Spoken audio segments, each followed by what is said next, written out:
যখন বুঝতে পারবেন কেউ আপনাকে হিংসে করছে তখন কি করবেন? আসলে আমাদের চারপাশে এমন মানুষও আছে যারা আপনাকে দেখে জেলাস ফিল করে, আপনাকে দেখে তাদের রাগ হয়, আপনাকে দেখে তাদের অনেকটা একেবারে সংকুচিত মন হয়। এদের ক্ষেত্রে আপনি কি করবেন যখন বুঝতে পারবেন এরা আপনাকে হিংসা করে? খুবই সহজ একটা সমাধান বলে দেব। তার আগে আপনি এটা বুঝে নেন যে আপনি ভালো আছেন, এজন্য অবশ্যই আল্লাহর কাছে শুকরিয়া আদায় করুন এবং 100 বার আলহামদুলিল্লাহ বলুন। কেউ যখন হিংসা করে তার মানে এটাই যে সে আপনার প্রতি জেলাস এবং আপনি তার থেকে উপরে আছেন, কমপক্ষে হলেও এক ধাপ উপরে আছেন। ঠিক এই কারণেই সে আপনাকে হিংসা করে। অর্থাৎ আপনার আচার আচরণ, আপনার সৌন্দর্য, আপনার ব্যবহার, আপনার চলাফেরা, আপনার কাজকর্ম তার তুলনায় এক ধাপ এগোনো। ঠিক এই কারণেই আপনি বুঝে নেবেন যে অবশ্যই আপনি তার থেকে একটু আগানোর কারণেই আপনাকে সে ঈর্ষান্বিত করছে।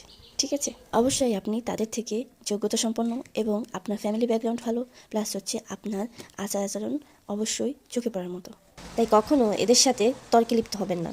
এবং এরা হয়তোবা যেগুলো আপনার ভিতরে দেখছে এগুলো হয়তোবা তারাও চেয়েছিল। ঠিক এই কারণেই আপনাকে এরা হিংসা করছে। তাই সবসময় এদের থেকে দূরে থাকুন এবং অবশ্যই সৃষ্টিকর্তার নিকট সাহায্য প্রার্থনা করুন এবং শুকরিয়া জ্ঞাপন করুন যে আলহামদুলিল্লাহ আপনি ভালো আছেন। একটা বিষয়ে অবশ্যই সতর্ক থাকবেন, আর সেটা হলো এদের সাথে কখনোই গোপনীয়তা প্রকাশ করবেন না। আপনার গোপনীয়তা, আপনার পরিবারের গোপনীয়তা, প্লাস আপনার বাচ্চাদের গোপনীয়তা বা যাবতীয় ফ্রেন্ড সার্কেলের গোপনীয়তা কখনোই এদের সাথে শেয়ার করবেন না। এতে করে ক্ষণিকের জন্য এরা আপনাকে অ্যাপ্রিসিয়েট করলেও ভবিষ্যতে এটা আপনার জন্য কাল হয়ে দাঁড়াবে। কারণ এতে করে আপনার কিন্তু যতটা আপনি হয়তো বা ভালো চাচ্ছেন বা তাকে ভালো করার জন্য চেষ্টা করছেন, কিন্তু এটার অবশ্যই হিতে বিপরীত হবে। তাই কখনো যারা আপনাকে ঈর্ষান্বিত করে বা যারা আপনাকে হিংসা করে তাদেরকে কখনোই ভালো কোনো অ্যাডভাইস দিতে যাবেন না। দিন শেষে শুধু একটাই কাজ আপনার, সেটা হচ্ছে আপনার নিজের স্কিলকে বৃদ্ধি করা, আপনার ভালোগুলোকে অ্যাপ্রিসিয়েট করা, খারাপগুলোকে বর্জন করা, আপনার লক্ষ্য স্থির রেখে কাজ করা এবং সেই লক্ষ্য অনুযায়ী আপনি কতটুকু এগোচ্ছেন, কতটুকু কাজ করতে পারছেন সেটা অবশ্যই চিন্তা করা, উপলব্ধি করা, প্লাস হচ্ছে একটা রুটিন করা যে আমি আজকে যে কাজটা করেছি কতটুকু সেটা পারফেক্টলি হয়েছে এবং কালকে আমি কতটুকু শেষ করতে পারবো। নিজেকে নিয়ে ব্যস্ত থাকুন, নিজেকে নিয়ে ভাবুন, নিজের কাজগুলোকে বেশি গুরুত্ব দিন।